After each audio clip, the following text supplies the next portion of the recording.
Rainbow Family Life Stories by Jodey Bateman. Interviews with Rainbow Family of Living Light folks conducted between 1977 and 2008. Scanned in 2018. Jodey Bateman may be contacted on Facebook. 07.C.Free.Eagle, Getting Used to Telling the Truth.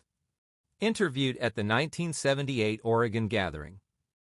Free-Eagle was 17 years old when he told me his life story at the 1978 Gathering in Oregon. Free-Eagle. Eagles are the only kind of bird I ever dream about because they are free. A lot of signs that have eagles on them stand for freedom. I needed a new name like Free-Eagle for various reasons. It gets dead having the same name all your life.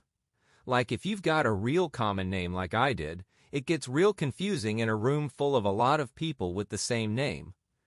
I was born January 11, 1961, in Marysville, California, in the Central Valley near Chico.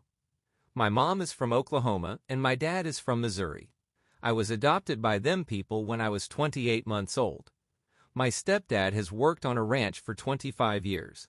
I've raised animals, beef cattle, horses. I've worked in fields with hay and I used to raise pigeons. When I started kindergarten, it was a trip. I was raised with no brothers and no sisters, 7 miles out of town on a ranch. So it was really a trip. I really didn't like people my own age, because I was used to being around older people, more sophisticated people. I thought the other kids were just fucking punks. I didn't like them, so I got expelled from first grade and I was getting kicked off the school bus for fighting from first, second, third grades on up. I didn't like my mom because she punished me a lot. I got along with my dad real good. All the time my mother got after me about fighting. My mom told me I was adopted when I was 9. It was like hitting me in the face. I flipped out and ran away. I got as far as town and got caught by the cops. They sent me home. After that I ran away from school because I got tired of it. Then when I was 12, I stole my mom and dad's car. Thanksgiving 73, and I hid an empty irrigation ditch in it and wrecked it. The cops put me on 6 months informal probation. Right after that was over, when I was 13, I got arrested for making prank phone calls. These guys, my friend and his friends, were making armed robberies. I would help them by calling the cops and reporting something like a murder on the other side of town from the robbery, and the cops would be all over on that side while my friends was robbing the other side. My friend was 14. One of his friends was 24 and one 25. The only reason they had me doing it was because I was the young one. I knew when I got busted, the cops wouldn't do much to me. I got caught by a line blocker on our telephone because I had been doing it like every day for 2 months. I did like 3 days in jail. They put me on 6 months informal probation and sent me to a crisis home in Orland for like 28 days. After that, I went home and stole my dad's boss's Cadillac. They took me in 3 more days and gave me 6 months probation. Just a little before that, I had started doing acid a lot. The people I was with were heroin users, my friends' older brothers, and they could turn me on to any drug I wanted. I got into reds. Weed was just normal, that was an everyday thing. When I was 14, I was strung out on reds and doing acid every day, constantly hallucinating, and I pulled a butcher knife on a school bus driver in Orland and got her to drive the bus as far as Redding. I wasn't going to stop until I got to a friend in Oak Run who had been in the armed robberies. We was going to get $9,000 ransom for the bus and buy heroin and reds and all that. It was all a drug deal. There was shipments coming in from Hawaii to Frisco, and they was going to make a drug pickup with all that money. I got pulled over in Redding. I did 18 months in youth authority at Preston, and my friends are still doing 25 to life. That was in April 1975. Before I went to Preston, I was at Perkins Institution, which is used for observation. Everybody was hitting chicks up in the mop room. One guy, the counselor, came up to get him with the chick, and he hadn't even got his nut, and he was so pissed off, he stabbed the counselor and killed him. I never tried heroin before I went in youth authority. I thought I was just chipping on heroin now and then, But when I got out of youth authority and couldn't get it, I went into convulsions. I was too young. Everybody in youth authority that I hung around with was using heroin. They had Nazi lowriders there like a clique, and they was getting heroin. The guards would cooperate, for like one person who had money coming in, he would pay the guards $120, and they got the smack. That guard was strung out on smack. I was a Nazi lowrider. We was always messing with the blacks. There was the Nazi lowriders and the 3Ks, which was white. The Mexicans was just normal lowriders. They went by towns like East Side, West Side, and all that. They had the OK Corral, which was whites and Chicanos mixed. The black gangs was like Crips, they was from LA and Pirates from Frisco. The youth authority goes by school, but it's not really a school. All you learn is how to crack safes and fuck people up. They teach mathematics and stuff, but you can't think of that because all you're thinking of is who's going to jump on you when you got out of class. There was so much gang shit. When people broke out, it was usually 3 at a time, all from one gang. The guards instigated riots between the gangs. Cause like, if you wanted a person killed, you paid the guard enough, and he would instigate a fight to where he would have to shoot the person you wanted killed. The guards had shotguns full of rock salt, but if they got close enough, it could kill you. The youngest I heard got killed was 16. After I got out of Preston, some guy burnt me out of $50 for bunkweed, and I burnt down his house and got 9 months in Preston Youth Authority for that again. I was still strung out. I got out of there and I never did go home.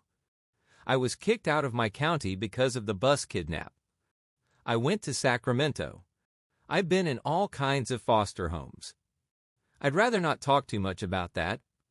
Foster parents don't want drugs in their house, so that's how I got sent back to jail.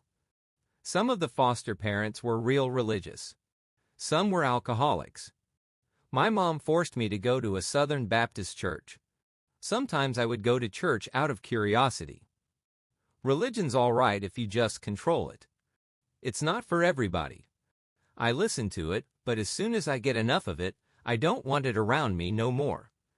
I used to offer Jehovah's Witnesses liquor when they would come around to the door at my foster home in Sacramento. It would freak them out. After I got out of Preston, that's when I first found out I was really strung out bad. So I got a job doing body painting to buy heroin. Plus, I was into music. I was in a couple of bands. I met my old lady at a group home. She had had a sort of nervous breakdown. She was righteous. I could tell her anything and it wouldn't go no further than her. She was 18. 2 weeks after I left my last foster home, I went on a 2-week run of acid and heroin. I freaked out and started tearing the town up, broke a lot of windows, fucked up a lot of cars, punched a lot of people out. So I went back to youth authority at Perkins. When I went on that heroin and acid run, my old lady had a nervous breakdown and stole a car. They put her in jail, but they wouldn't give me no information about where they put her, because me and her was too tight. I did 30 days in Perkins and then went to the drug program in Sacramento. It was like attack therapy. They was supposed to shave my head, but I wouldn't let them. I kicked heroin in that drug program. The program is just a front. I quit because I wanted to, because it was costing too much money, plus physical shit. Sometimes I wouldn't eat for like 4 or 5 days. And in jail, heroin costs just 10 or 15 cartons of cigarettes for a whole week's run, and on the outside it costs 50 fucking bucks a day. In jail, that's enough for a week. It took me 10 days to righteously get over heroin and not want it anymore. I was supposed to be in the drug program for 2 weeks, but I went on a 6-hour pass and came back fucked up on acid. So my discipline was, I was supposed to be on a blackout, no privileges but 3 meals a day for 2 weeks. So I ran. I hitched a ride to Oregon, and the guy told me about the Rainbow family and took me to the Rainbow farm at Drain. Garrick jumped on my case a couple of times there for not working.